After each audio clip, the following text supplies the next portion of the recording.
Hello guys! Welcome to our vlog, and for today's video, samahan nyo naman kami sa pagpapatayo namin ng aming sky garden. Kung maalala ninyo ay ibinahagi namin sa aming nakaraang vlog ang pagpapagawa namin ng bakod sa nabili naming lupa. At ngayon naman ay ipapasilip namin sa inyo ang phase 1 ng sky garden construction. Kaya tara! Sa day 1 dahil Sunday ay nag-layout lamang ang aming contractor.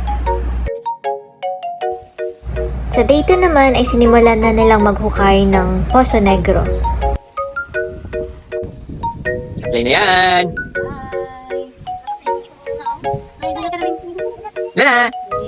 Mon! Yan na, may mga tanim kami dyan. Kalamansi, kahit oregano, tinanim na namin. May talong, kamatis, kalabasa, sili, green sili, ang palaya. Ano ba ba? Mangga, kamyas, papaya, money plant, rambutan. Namamatay yung rambutan namin kasi nga binunod lang namin yan. So dito na tayo. Ito ang day 1 ng kanilang gawa.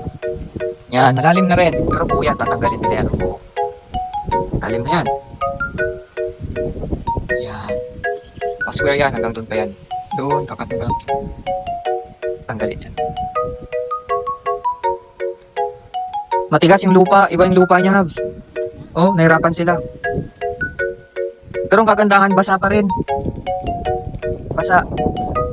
Medyo moist. Oo, medyo moist. Yun lang. Sa day 3 ng construction ay natapos na nilang hukayin ang Poso Negro. Medyo nahirapan sila dahil matikas yung lupa. Ayan, kung makikita ninyo, tapos na nila. At habang nabibideo ko, sila Jack naman at Mama ay nagdidilig ng aming mga tanim. May mga tanim kaming papaya, kamyas, mangga, sili, kamatis, kalabasa, talong, kalamansi, at marami pang iba. Hi guys! Say hi to the vlog. Hello! Ito lang kamatis namin. Sabi kasi nadadagdan sa Nililipat ni Jack ang mga tanim naming kamatis dahil nadaganan ng mga lupang hinukay nila sa Poso Negro.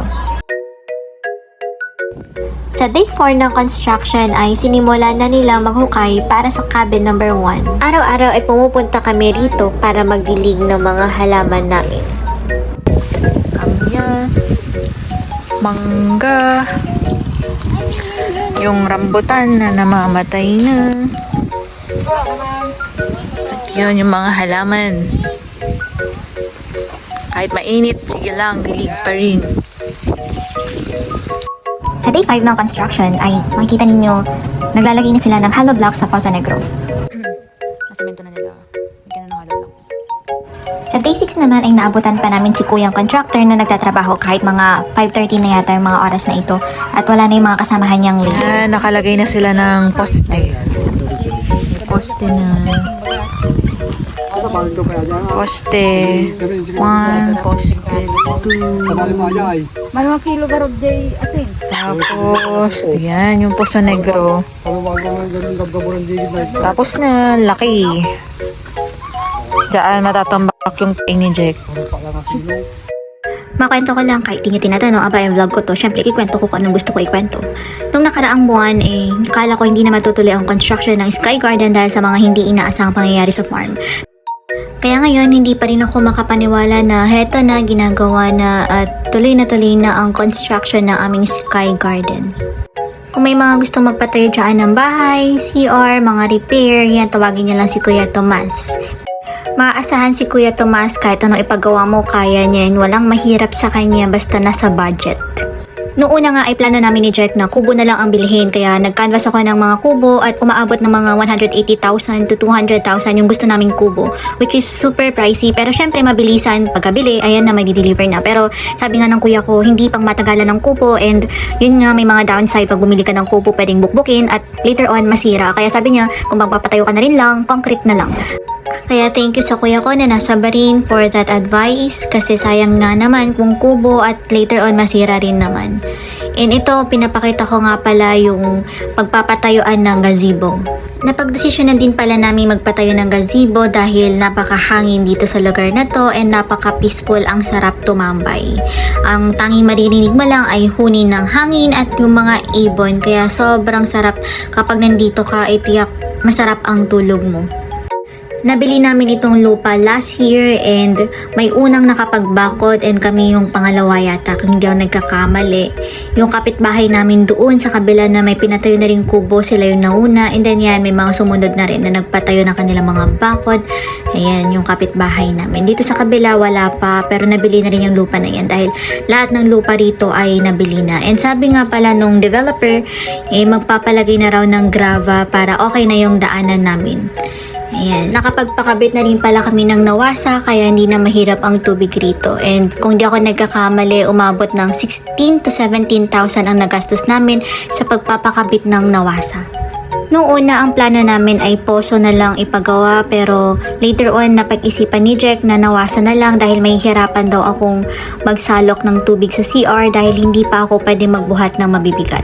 Sabi nga pala ni Kuya Tomas ay sisimula na raw niya kinabukasan nito yung gazebo namin kaya sobrang excited na kami makita yung kalalabasan. Munmon, maingay munmon. Maingay munmon, maingay din na.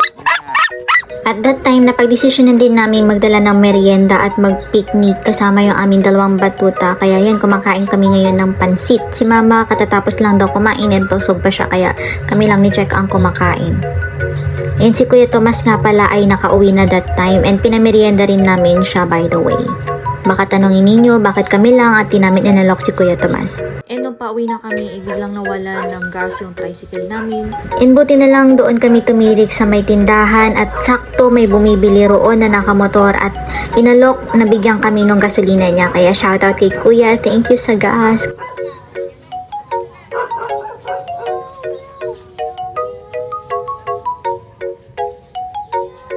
Ito na pala yung day 7 ng construction and maaga kaming pumunta dahil natid namin yung manok na kailangan daw sa poste ni Kuya pero naawa kami sa manok kaya sabi namin sa kanila na lang and bahala na sila kung anong gagawin nila dun sa manok nakakatayo nila. Manok! Hi manok! Shout out manok! May isa kaming manok, yan siya. Laki ng manok namin, yan. Akit siya sa bundok. Manok! Kuk, kuk, kuk, kuk. Kumakain siya ng buhangin. Abs ko, nakita niya itong alaman. Target locked, sabi niya. Talbot na yung kamuti. Para namang makakatakbo ka siya. Kaya ako mahuli naman.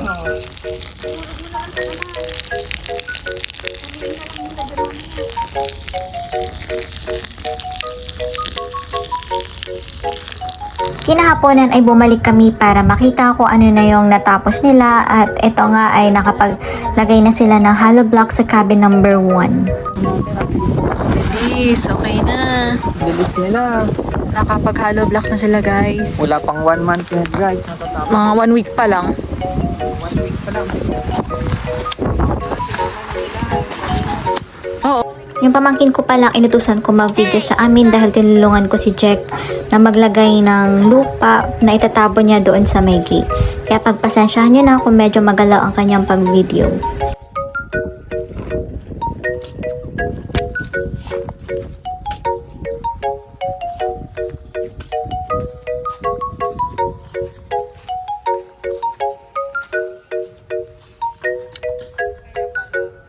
Guys, meron ng poste yung gazebo. Day 8 na nasimula na nilang lagyan ng poste yung gazebo kaya tuwang-tuwa ako that time. And nasimula na rin nilang maglagay ng bakal para sa poste ng cabin number 1.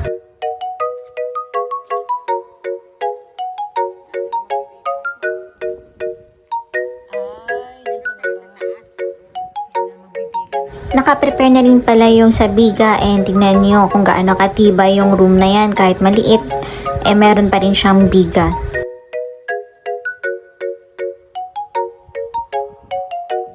Day 9 na at nailagay na nga nila yung dalawa pang poste ng gazebo and let's see kung ano nang natapos nila sa cabin. So yan nga, natapos na rin nila yung biga ng kabina and napalitadahan na rin nila yung isang side ng Poso Negro.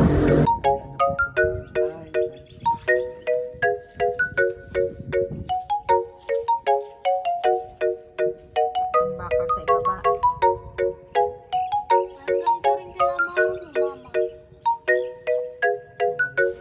Day 10 na ay nakapaglagay na sila ng padera sa cabin. At malapit nang matapos guys, konti na lang. In that time, grabe ang lakas ng hangin kaya ang sarap matulog. Inaantok pala ako during that time kasi talaga namang napakahangin at napakatahimik. Sobrang peaceful ng lugar. Grabe yung hangin niya guys. Oh, tingnan niyo.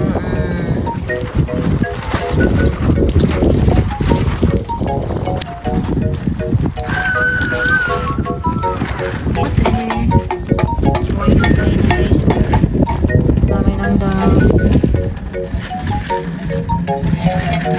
Tapos yung talong. Meron na siyang bulaklak. Ayan. Day 11 na ng construction at yan na nga, malapit na matapos, konting-konti na lang.